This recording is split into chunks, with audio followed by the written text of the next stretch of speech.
مکے کی گلیاں اس رات کچھ زیادہ ہی خاموش تھیں۔ چاند آسمان میں تھا لیکن دلوں میں اندھیرا تھا۔ ظلم عام تھا، کمزوروں کی کوئی آواز نہ تھی، اور جو اللہ ایک ہے کہہ دیتا اس کی سانسیں گن لی جاتی۔ اسی رات ایک آدمی ننگی تلوار لے کر مکے کی گلیوں میں چل رہا تھا۔ اس کی آنکھوں میں غصہ تھا، چہرے پر نفرت، اور دل میں ایک ہی ارادہ، آج محمد صلی اللہ علیہ وسلم کو ختم کر دوں گا۔ اس آدمی کا نام تھا عمر بن خطاب، اور مکہ جانتا تھا اگر عمر کسی ارادے سے نکل پڑے تو وہ ادھورا نہیں رہتا۔ اسلام سے پہلے حضرت عمر رضی اللہ تعالی عنہ بہادر تھے، طاقتور تھے، زبردست پہلوان تھے، اور قریش کے بڑے سردار میں سے تھے، لیکن اسلام کے سخت دشمن تھے۔ وہ مسلمانوں کو مارتے، ستاتے اور مذاق اڑاتے تھے، خاص کر ایک غلام عورت جسے عمر روز مارتے اور تھک کر کہتے آج نہیں کل پھر آؤں گا، اور پھر بھی عمر کو لگتا میں صحیح ہوں۔ تلوار لیے عمر رضی اللہ تعالی عنہ چل ہی رہے تھے کہ ان کے سامنے ایک شخص آیا اور انہوں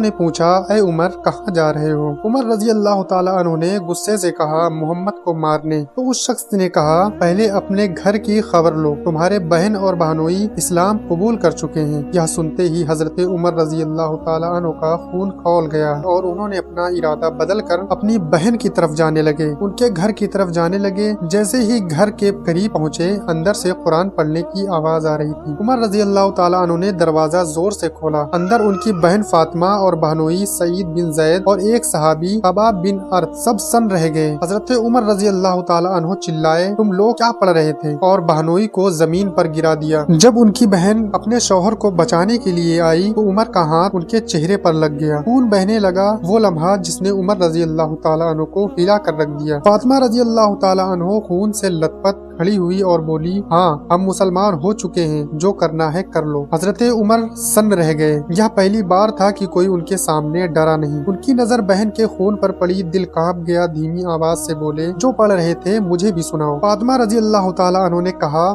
تم ناپاک ہو، پہلے غسل کرو۔ عمر رضی اللہ تعالی عنہ نے غسل کیا، پھر پڑھنے لیے۔ اس پر لکھا تھا ہم نے یہ قرآن تمہیں تکلیف دینے کے لیے نازل نہیں کیا۔ جیسے جیسے عمر پڑھتے گئے دل پگھلتا گیا، آنکھیں بھر آئی، تلوار ہاتھ سے گر پڑی۔ عمر بولے یہ انسانی کلام نہیں ہو سکتا، اور اسی وقت بولے مجھے محمد صلی اللہ علیہ وسلم کے پاس لے چلو۔ جب عمر نبی پاک صلی اللہ علیہ وسلم کے پاس پہنچے صحابہ ڈر گئے، عمر تلوار لے کر آیا ہے، لیکن نبی پاک صلی اللہ علیہ وسلم نے فرمایا اسے آنے دو۔ عمر رضی اللہ تعالی عنہ اندر گئے، نبی پاک صلی اللہ علیہ وسلم نے ان کا گریبان پکڑا اور پوچھا عمر کس ارادے سے آئے ہو؟ عمر رضی اللہ تعالی عنہ رو پڑے اور کہا میں گواہی دیتا ہوں کہ اللہ کے سوا کوئی معبود نہیں اور آپ اللہ کے سچے رسول ہیں۔ جب عمر رضی اللہ تعالی عنہ مسلمان ہو گئے مکے کی فضا بدل گئی۔ پہلی بار مسلمان کھلے عام کعبے میں نماز پڑھنے لگے۔ نبی پاک صلی اللہ علیہ وسلم نے فرمایا عمر کے اسلام سے حق اور باطل کے بیچ فرق ظاہر ہو گیا۔ اب جو انسان اسلام کا دشمن تھا، تلوار لے کر نکلتا تھا، خون بہاتا تھا، وہی انسان اسلام کا سب سے مضبوط سایہ بن گیا، کیونکہ اللہ جسے چاہے اندھیرے سے نکال کر روشنی میں لے آتا ہے اور جسے چاہے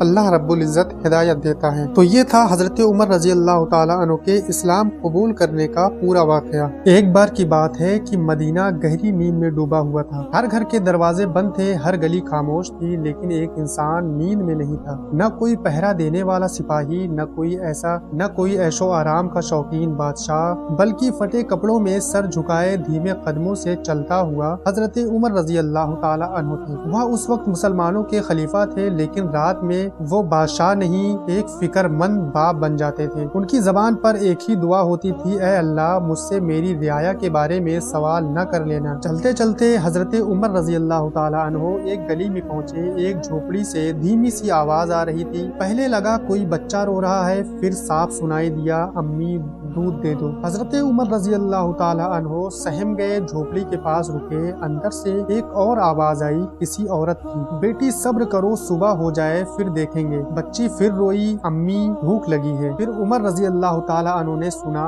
ماں کہہ رہی تھی چل دودھ میں تھوڑا پانی ملا دیتے ہیں، صبح بیچیں گے تو زیادہ دام مل جائے گا۔ بچی نے جواب دیا امی امیر المومنین نے دودھ میں پانی ملانے سے منع کیا ہے۔ یہ سنتے ہی عمر کا دل زور سے دھڑک اٹھا۔ ماں نے کہا بیٹی عمر یہاں تھوڑی دیکھ رہا ہے، اور